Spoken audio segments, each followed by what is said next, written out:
Se Jesus chegasse para você hoje e perguntasse: por que você está me servindo? Por que você está aqui?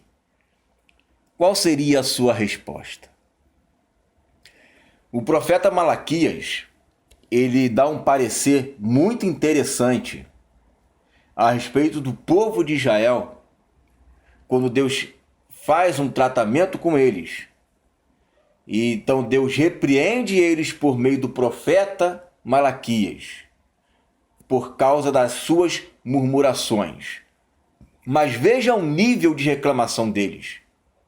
Veja por que eles estavam reclamando. O profeta Malaquias, ele diz lá no capítulo 3, versículo 13: as vossas palavras foram agressivas para mim, diz o Senhor, mas vós dizeis que temos falado contra ti. Ou seja, eles estão murmurando e nem estão percebendo, a mente totalmente cauterizada, se achando donos da razão, olhando para si mesmo e não achando falta alguma. Vós dizeis: inútil é servir a Deus. Que nos proveitou termos cuidado em guardar os seus preceitos e em guardar de luto diante do Senhor dos Exércitos? Ora, pois, nós reputamos por bem-aventurados os soberbos, também os que cometem impiedade se enriquecem. Sim, eles tentam ao Senhor e escapam.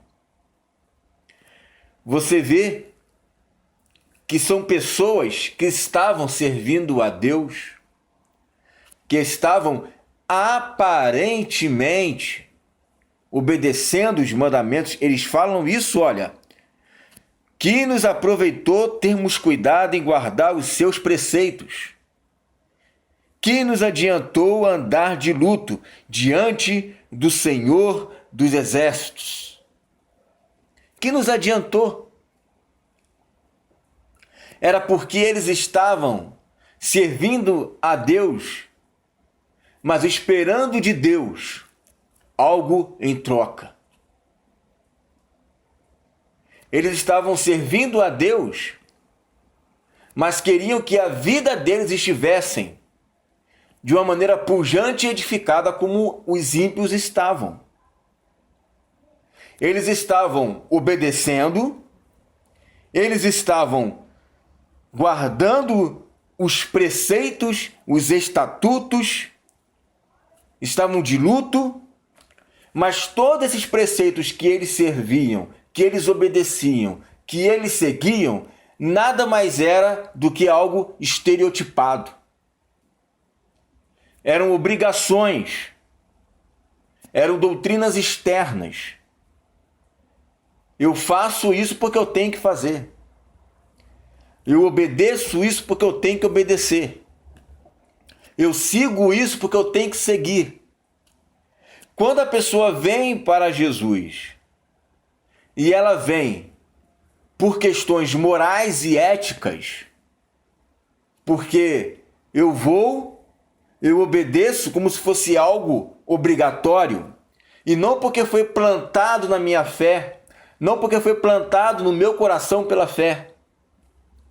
Quando eu faço isso, aí vai existir um contraponto, porque eu obedeço não com alegria, mas eu obedeço por obrigação. Eu trabalho no corpo de Cristo não como se fosse um privilégio, mas trabalho como se fosse um dever. Eu obedeço a palavra não porque ela é vida para mim, mas eu obedeço a palavra porque ela é um mandamento que eu me sinto obrigado a fazer. Se você for ler lá em 1 João, no capítulo 5, no versículo 3, o apóstolo João vai dizer que guardar os mandamentos do Senhor é uma prova de que nós o amamos, e os seus mandamentos não são pesados. Os mandamentos de Jesus não são pesados. Por quê? Porque quando eu faço em amor, eu faço enamorando o Senhor. Quando eu faço em amor, eu faço porque eu sinto prazer em fazer. Logo, Isso não é como se fosse uma escravidão na minha vida. É algo que eu faço prazerosamente. Eu faço com amor.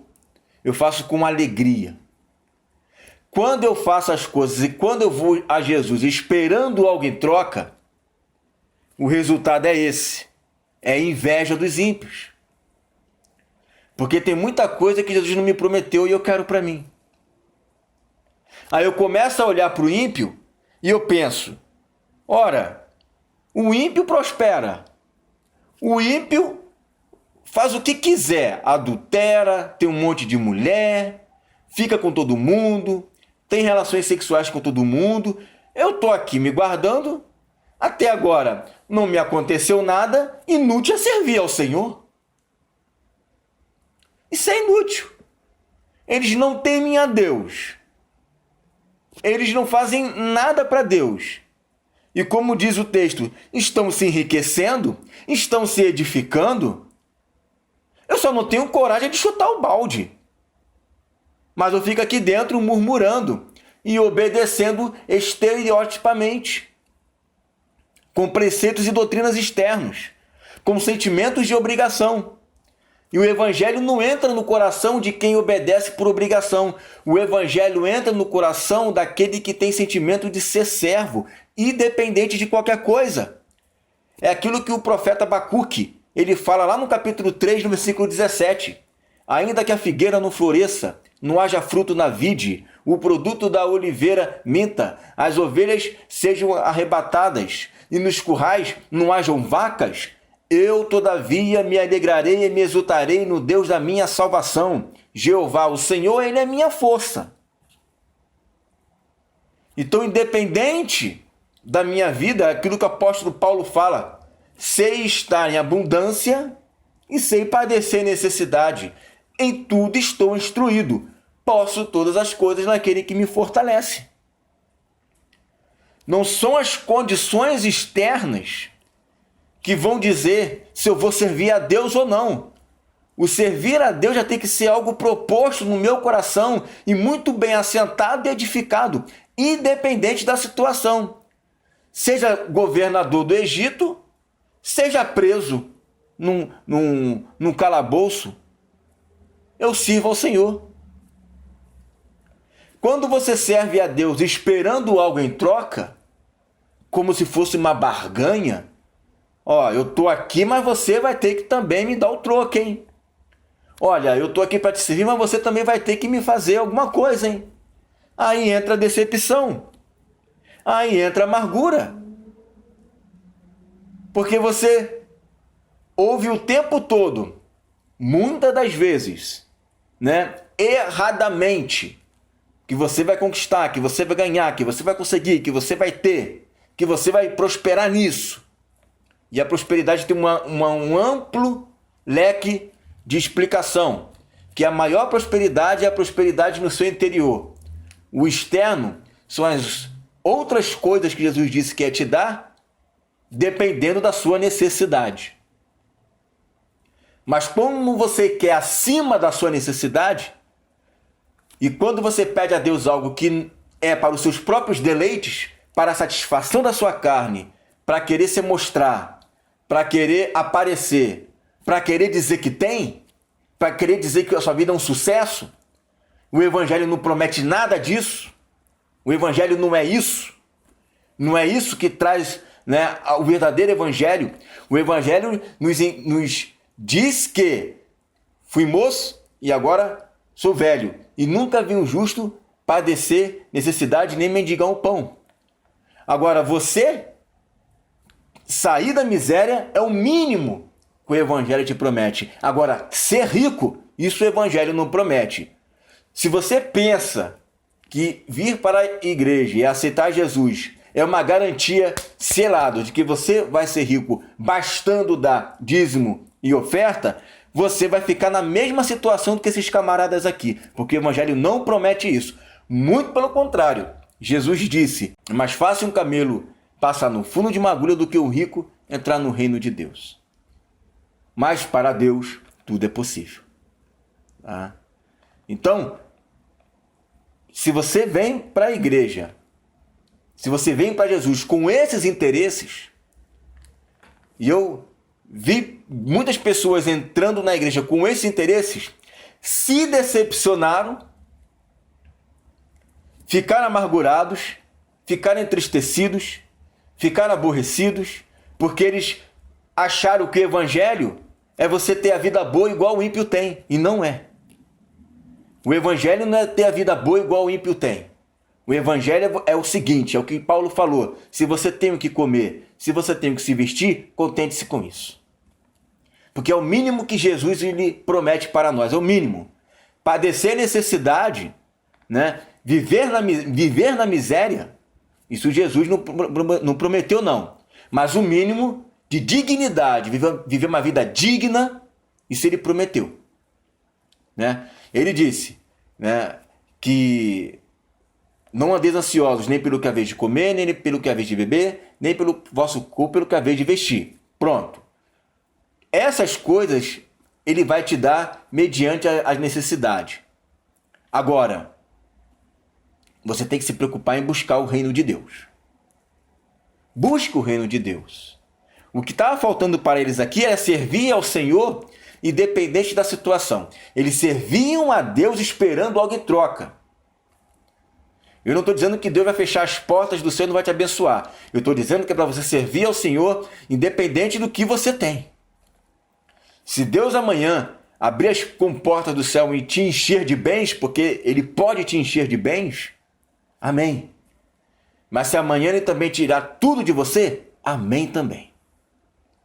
É aquilo que Jó disse, né? O Senhor me deu, o Senhor tirou. Bendito seja o nome do Senhor. Mas não fique achando que Deus tem a obrigação de te dar algo. A gente sempre é ingrato com Deus e acaba dizendo que inútil é servir a Deus. Já não basta mais ter vida. Já não basta mais respirar. Já não basta mais ter uma consciência. Já não basta mais ter sabedoria. Deus poderia me ter feito um cachorro, poderia me ter feito um gato, não me fez um ser inteligente. Isso não é suficiente, eu quero mais. A gente nunca está satisfeito. É por isso que Jesus falou lá em Mateus, no capítulo 6, versículo 25. É a vossa vida mais importante do que os mantimentos? E o vosso corpo mais importante do que as vestes? Aí vai dizer, olhai as aves do céu, não seminam, não colhem, nem juntam em celeiros. Preste atenção no que Jesus está ensinando. A gente está preocupado muito com o mantimento e muito com as vestes. Jesus está dando uma lição de moral. Falando que pessoas que ficam se preocupando com essas coisas são comparados a publicanos e a gentios. Caramba, é a vossa vida mais importante do que o mantimento? É o vosso corpo mais importante do que as vestes? Eu já te dei vida, eu já te dei corpo, seja grato, busque o reino, e o que te falta eu vou te acrescentar. Se eu não deixo padecer necessidade de uma ave, eu vou deixar vocês padecerem homens de pouca fé. Inútil é servir ao Senhor. É dessas formas que vocês me agridem. Vocês estão me agredindo. Vocês não têm fé em mim. Então, pessoas que agem dessa forma são pessoas que agridem a Deus. Porque eles veem os ímpios prosperando e acham que Deus tem a obrigação. É Deus agora que tem que ficar te servindo. Ele que é o servo e você é o mestre dele. E tem que fazer a mesma coisa. Não. Que o evangelho entre no teu coração. Entre na tua vida.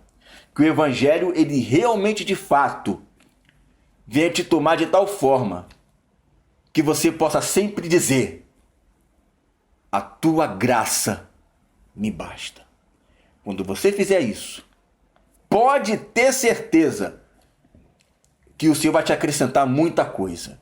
É só trocar os valores. Trocou os valores, o Senhor vai te honrar. Amém? Fica com essa palavra em nome de Jesus.